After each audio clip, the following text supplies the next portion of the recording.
आज से 5000 वर्ष पूर्व महाराज युधिष्ठिर भगवान श्री कृष्ण से प्रश्न करते हैं, हे कृष्ण, पौष मास की कृष्ण पक्ष में आने वाली एकादशी का क्या नाम है और इस व्रत को करने से मनुष्य को क्या फल प्राप्त होता है? कृपया इस तथ्य को कहें। भगवान कृष्ण युधिष्ठिर महाराज के प्रश्न के उत्तर में कहते हैं, हे महाराज युधिष्ठिर, पौष मास की कृष्ण पक्ष में आने वाली एकादशी का नाम सफला एकादशी है। मैं किसी भी तपस्या और साधना से उतना प्रसन्न नहीं होता जितना कि मेरे भक्तों द्वारा किए गए एकादशी व्रत के पालन से होता हूँ। अब मैं तुमसे इस व्रत को करने का विधान कहूंगा, इसे ध्यान पूर्वक सुनो। इस दिन व्यक्ति को सुबह जल्दी ब्रह्म मुहूर्त में उठकर भगवान श्री हरि के पवित्र नामों का जप करना चाहिए। फल, फूल, धूप, दीप आदि से भगवान नारायण की अर्चना करनी चाहिए, क्योंकि भगवान नारायण इस तिथि के अधिष्ठात्री देव हैं। इस दिन भक्ति यदि पूर्ण उपवास करते हैं तो उन्हें धरती पर 5000 वर्षों की तपस्या का फल प्राप्त हो जाता है। यदि भक्त पूर्ण रात्रि जग कर मेरे नामों का कीर्तन करते हैं तो निश्चित ही वह मेरा प्रिय बन जाता है। अब मैं तुम्हें इस एकादशी की ऐतिहासिक कथा कहूंगा, इसे ध्यान से सुनो। एक समय चंपावती नाम का एक राज्य था, जिसके राजा महाराज महिष्मत थे। महाराज महिष्मत के 4 पुत्र थे, जिसमें एक पुत्र का नाम था लुम्पक। लुम्पक अत्यंत पापी व्यक्ति था।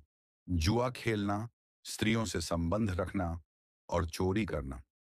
हर दिन वह ब्राह्मणों, वैष्णवों और देवताओं की निंदा किया करता था, जिसके कारण महाराज महिष्मत की प्रसिद्ध एवं पुण्य क्षीण हो रहे थे। लुम्पक की बढ़ती हुई पापपूर्ण क्रियाओं को देखकर महाराज महिष्मत ने उसे वनवास का दंड दे दिया और अपने राज्य से बहिष्कृत कर दिया। अब लुम्पक को सब कुछ छोड़कर जंगल में जाना पड़ा। महाराज महिष्मत के रिश्तेदार भी इस विषय में कुछ नहीं कर पाए, क्योंकि उन्हें भय था कि उन्हें भी दंड न मिल जाए। लुम्पक उदास बैठकर सोच रहा था कि अब मुझे क्या करना चाहिए। तभी उसने निश्चय किया कि वह सुबह के समय वन के पशुओं का शिकार करेगा और रात में अपने ही राज्य के लोगों का धन लूटेगा। राजा का पुत्र होने के कारण राज्य के लोग राजा को शिकायत करने में डरते थे। लुम्पक जंगल में एक बरगद के पेड़ के नीचे रहता था, जो कि भगवान वासुदेव का अत्यंत प्रिय था। एक समय जब लुम्पक अपनी घृणित कार्य कर रहा था, तभी सफला एकादशी का दिन आ गया। उस दिन पूरी रात्रि लुम्पक दंड के कारण सो नहीं पाया और ठंड में कांपता रहा। सुबह होने के पश्चात लुम्पक अत्यंत कमजोर और भूख प्यास से पीड़ित हो गया था। उसके शरीर में इतनी भी शक्ति नहीं थी कि वो किसी पशु का शिकार करे। उस दिन उसने केवल पेड़ से गिरे हुए फलों को उठाया और रोते हैं भगवान मधुसूदन को उन फलों को अर्पित कर दिया। उस रात्रि भी लुम्पक सो न सका, परंतु भगवान कृष्ण ने उसकी प्रार्थनाएं स्वीकार की थी। उस दिन अनजाने में ही लुम्पक से एकादशी व्रत का पालन हो गया।